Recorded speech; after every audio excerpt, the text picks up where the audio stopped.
Okay, so let's go ahead and talk utopian socialism. So, as you know, utopia, I mean, you talked about dystopians before, which is a representation of the future where things are bad, something's wrong. Usually it's the government or some sort of science or system of power going wrong, and it seems like it's good, but it's bad. The utopia is an opposite. It is perfect harmony, everything is good, no shady business. So, utopian socialism is a view of socialism in a pure and perfect, harmonious form, which unfortunately you're going to see sounds pretty cool, but has not worked in real life. So, let's begin. Imagine living in a country where everyone was taken care of and there was no homeless people, no starving children, no extravagantly rich people, or seriously poor people. This is the guiding idea behind socialism.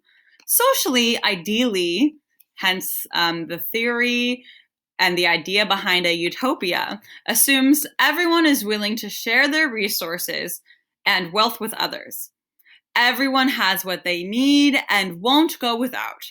Socialism is a system based on cooperation where everyone works together to provide equally for everyone else. Socialism is an economic and political system. It is an economic theory of social organization. It's the idea that the means of making, moving, and trading wealth in a society should be owned or controlled by the workers. This means the money made belongs to the workers who make the products instead of groups of private owners. So, again, I've used this example. Instead of the CEO of Starbucks and the people at the top making the most money, it would be publicly owned. So the workers would be the one who own the Starbucks, and they all work equally together to get things done, and they share the profits equally. And it's not like they're being screwed over and getting paid little while the person at the top is getting paid a lot. The workers would be in control. So all the workers would equally work at the Starbucks, and all the workers would equally share ownership of the Starbucks. There wouldn't be just one person at the top making all the cheese. All right. Socialist believes that everything in society is made by cooperative efforts and people and citizens. In the late 18th century, the invention of the steam engine powered the Industrial Revolution, which brought sweeping economic and social change first to Great Britain and then the rest of the world. Factory owners became wealthy, while many workers lived in increasing poverty, laboring for long hours under difficult and sometimes dangerous conditions. Socialism emerged as a response to this expanding capitalist system that started during the Industrial Revolution. It presented an alternative aimed at improving the lot of the working class and creating a more egalitarian, that means like equal society. In its emphasis of public ownership, meaning the workers and the people are the ones who are in control, so public ownership of the means of production, socialism contrasted sharply with capitalism, which is based around a free market system and private ownership. So these ideas arose because the birth of capitalism during the Industrial Revolution, go figure, because bosses and wealth inequality got crazy, brought with it poverty and misery of the working masses. So again, during the Industrial Revolution, there's capitalism. Factory owners, businesses are able to get money, but to do that, they were screwing people over. People were paid a couple cents. There was literally children who were kidnapped and human trafficked and essentially slaves who were forced to work in these factories. People were polluting the environment. They were doing really shady, unsafe things. People were getting their arms cut off. People were drinking poo water. Things were really, really bad.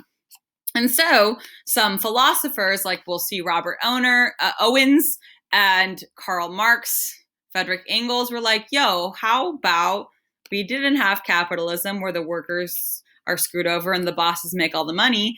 What if we had socialism? So here is the information for the chart. So the key features of a utopian socialist economic, I thought that would underline it, economic system are: who decides what there is? So who decides what is made and produced in this society? Ideally, all people, like workers in the community, state means government, work together to decide what to produce to meet everyone's needs. So it's the people, it's the workers who all collectively work together to decide what people need so everybody's needs are met. So how will it be produced? So how will it be made? The workers, again, decide. So workers of publicly owned businesses decide in a sustainable way with good workers' rights for all. So if the workers are the ones deciding, they're looking out for themselves, they're looking out for the greater good, they're looking out for the environment. So they're going to decide how it's made in a non-shady, cool way for everybody. So whom receives it? So who decides who gets it? Democratically decided everyone gets what they need to live. And if there is extra, sounds really bad underlying. So everyone decides what they get based on what everybody needs. And if there's extra, the workers who made it share in the surplus and profits. So in communism, everything is always equal. But in socialism, if there's extra after everybody gets enough, workers who made it share in the surplus and the profits. So for example, say we're all Keebler elves. Me and Araya and Rosie and Daniel and Naomi and Nathan are Keebler elves. We're making cookies. So we make everybody in the society in our little Keebler elf village gets 5 cookies. But there's some extra cookies. So the extra cookies go to us because we're the workers who made the cookies. But it's okay because everybody already had enough cookies. They got the cookies they need, and the rest go to us. So then we could sell it for extra profits, or we could share the resources in ourselves. So a little different than communism where everything's always equal. Lastly, the factors of production. Remember, factors of production are the capital and natural resources you need to make things. So you need like natural materials and resources. You need plastic, you need wool, you need metal, you need flour, you need sugar, you need water, you need wood, whatever you need workers, you need land to make stuff. So who owns the factors of production? So the buildings, machinery, property, resources, capital and natural are all democratically and publicly owned by the workers in the factories, but people can still own private property as long as they aren't exploiting and taking away from anyone. So again, unlike communism where there's no private property or profits or extra stuff, and it's all equal in public ownership, socialism says, as long as everybody has a house, everybody already has their own land, and there's extra to go around, people could own private property as long as they're not exploiting or taking away from anyone else. All right, keep it going. So, for example, so again, this is a utopian vision. So it's never happened IRL, but there are some examples of an attempted and failed socialist utopia, and then countries that would, I guess, be the closest to this vision. So for the example, you should put the things that are bolded. All right. So no true utopian socialist states exist. Again, states mean governments, like countries. So no true utopian socialist states exist because it's a utopia. So it's like a fantasy, unfortunately, that doesn't exist in real life. In the world today, however, the Nordic model, which are the countries of Denmark, Finland, Iceland, Norway, and Sweden in Northern Europe, all follow a democratic social corporatism model. So I would say that this is the closest there is in the world today to any form of utopian socialism. So the Nordic model is like a mix of socialism and capitalism, but more on the socialism side. So the closest vision of a true utopian socialism. These countries have really high taxes on everyone, but mostly richest people. But they give that all back to the people in benefits, like free school, including college, free health care, free child care and like daycare, living wages for pay, strong workers' unions, guaranteed pensions. Pensions are like retirement payments, and strong gender equality and wage equality. So we're going to do a map next week, and you'll see that the countries that follow the Nordic model have some of the most equality, not even economically, but in terms of quality of life, gender equality, rights for people who are queer, etc.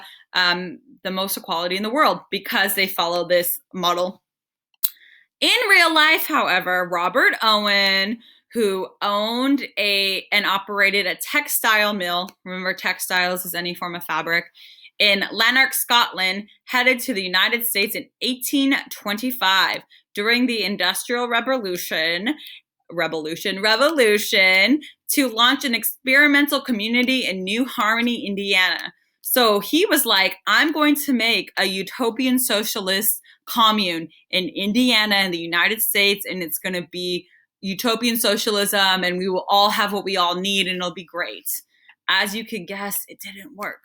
So his planned commune was based on the principles of self-sufficiency, cooperation, and public ownership of property. The experiment soon failed, and Owen lost much of his fortune. So more than 40 small cooperative agricultural communities inspired by Fourier's, sorry, that's another guy, I edited it out. He was also a utopian socialist theorist, were founded across the United States. One of these, based in Red Bank, New Jersey, lasted into the 1930s.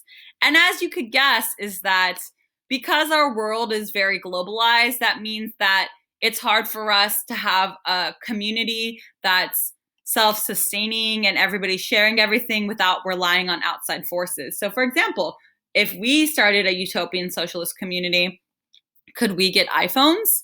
Could we get clothes? We'd have to make it all ourselves and figure out how to do it ourselves. So this failed just because they couldn't make everything themselves. Also, it assumes, as we're going to see with advantages and disadvantages, that people aren't greedy and corrupt, and they want to share everything. All right, so on to the advantages and disadvantages.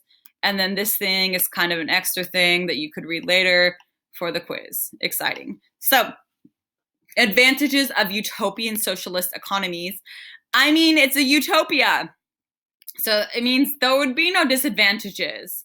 So everyone has what they need. All the workers own the means of production and are in control and work together to support the community instead of being motivated by money and profit. So technically, there would be no disadvantages, but the disadvantage is that this doesn't exist in real life, unfortunately.